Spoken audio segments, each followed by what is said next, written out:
Bu suratdagilar kim? Bular Mete'ning ishlari edi. Shimoliy Iroqda peshmergalar bilan kelishuv o'tkazayotganimizda suratga olinibdi. Ha, sen shuning uchun menga artistlik qilayotganmiding?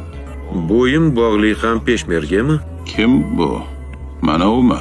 Ha, bu Merkar qabilasidan Yakub. Bu juda ishonchli odam edi. Juda ishonchli ekan. Masadning mintaqadagi barcha operatsiyalarini bu boshqaradi. Yakubmi?